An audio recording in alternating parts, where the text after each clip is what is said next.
Of course, war is horrible, so why did the Palestinians initiate this war with their vicious attack on Israelis on October 7th? Well, they didn't. What do you mean they didn't? They didn't. This war has been going on for 75 years. Israel initiated it in 1948 by ethnically cleansing 750,000 people. We must expel Arabs. Get out of here. We must expel Arabs and take their places. The U.S. We must expel Arabs and take their places, and if we have to use force, not to dispossess the Arabs of the Negev and Transjordan, but to guarantee our own right to settle in those places, then we have force at our disposal. David Ben-Gurion, the first Prime Minister of Israel, said that in 1937, and that's what they proceeded to do. The people in Gaza, this is what you need to understand. The people in Gaza, over 80% of them are refugees. Many of them are from a place called Majdal Asqalon in what is now southern Israel, in a city called Ashkelon.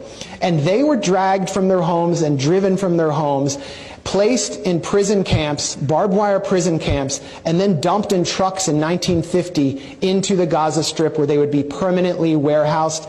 And then Israel proceeded to move Arab, Jewish refugees and Russians into Ashkelon to prevent them from ever coming back, and pass laws to prevent Arabs, Palestinians from being able to return to their homes. 750,000 were ethnically cleansed.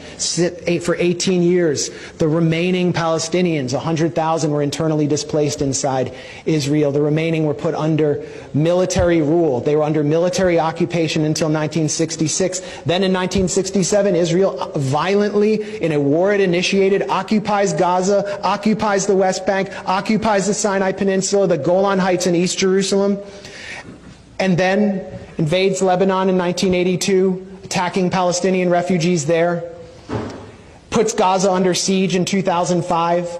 No one can get in or out without Israeli military permission. We must kill and kill all day, every day. That's according to Arnon Sofer, an Israeli government consultant who helped devise the siege of Gaza. For years, Israel would not allow certain chocolates and A2 paper into Gaza. And then they began these brutal military assaults, which they call mowing the lawn.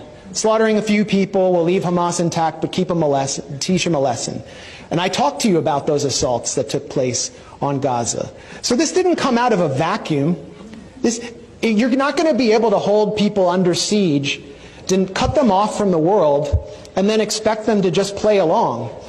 That doesn't mean that I celebrate what happened on October 7th. It should have never had to happen. The reason it happened is because of the Israel lobby here, the genocide Democrats and the genocide Republicans who deny the Palestinians any right to have rights.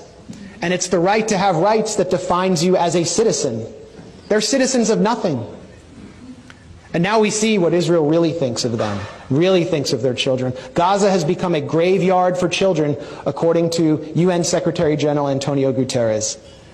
So this didn't start on October 7th, and it's not going to end when there's a ceasefire.